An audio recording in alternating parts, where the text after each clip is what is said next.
ప్రభు పరిశుద్ధ నామానికి మహిమ కలుగును గాక.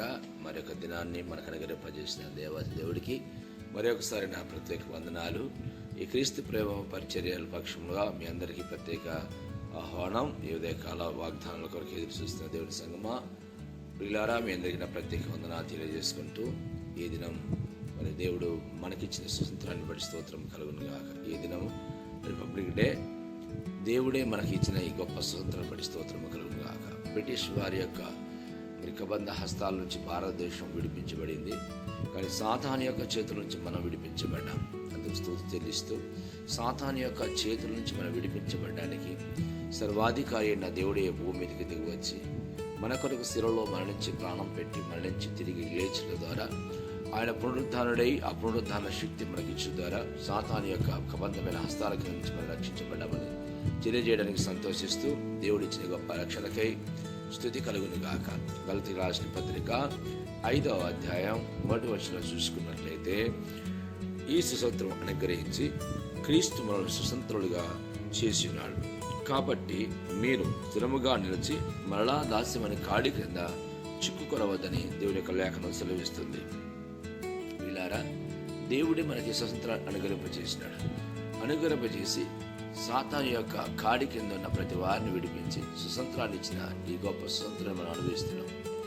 ఒకప్పుడు హృదయంలో నెమ్మది లేకుండా, సమాధానం లేకుండా, సంతోషం లేకుండా, రకరకాల బానిస కట్లకు చేత బంధించబడి, రకరకాల వ్యసనాలకు లోబడి, క్రీస్తుకు దూరమై నెమ్మది లేని స్థితిలో బ్రతుకుతున్న వాళ్ళని దేవాది దేవుడే భూమి మీదకి దిగి వచ్చి తాను మరణించడం ద్వారా, తాను మన కొరకు రక్తం చిందించడం ద్వారా, శిరోమ్రాను వేలాడడం ద్వారా ఆయన బంధించబడి మన స్వతంత్రాన్ని గర్భచేసి ఉన్నాడు. కొలస్సీయులకు రాసిన పత్రిక 2వ అధ్యాయం 10వ వచనంలో, మన పాపముల చేతను అపరాధముల చేతను మన మీద రుణముగాను మన మీద భారముగా ఉన్నటువంటి ఆ పత్రమును శిలువకు మేకులతో కొట్టివేసి దాని మీద చేరు అతను తుడిచివేయడం ద్వారా మనకు ఈ గొప్ప విడుదల కలిగింది.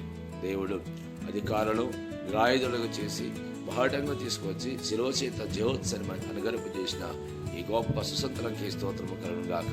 ఇలారా, ఈ సుసంత్రం మనకు లేని వారిగా ఉండి మన యొక్క హృదయము, మన తలంపులు, ఆలోచనలు, చూపు, తలంపులు అన్నీ కూడా సాతాను యొక్క బంధకాల్లో బంధించబడి స్వతంత్రం లేని వారిగా ఉంటున్నప్పుడు దేవాది దేవుడి తన రక్తమును చిందించి ప్రాణం పెట్టి విడిపించి విమోచించి మనకిచ్చిన గొప్ప రక్షణ భాగంకి స్తుతి చెల్లిస్తూ, ఈ స్వతంత్రానికి దేవుడికి మహిమ ఘనత ప్రభావాలు కలుగును గాక. ఈ దినం ప్రభు మనకిచ్చిన వాగ్దానం ఏంటంటే, కాగా ఈ స్వతంత్రం అనుగ్రహించి క్రీస్తు మనల్ని స్వతంత్రులుగా చేసినాడు.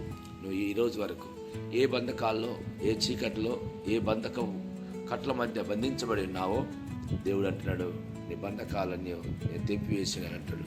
కాడి మానం రేకుల కింద నీ కాడిని దేవుడు తీసివేసిన దినాన్ని బట్టి దేవుడికి స్తుతి కలుగును గాక. దేవుడా, ఈ రోజు వరకు ఇంకా ఏదైనా కాడి కింద ఉన్నట్లయితే ఆ కాడిని ప్రభు ఈరోజు తీసివేస్తున్నాడు.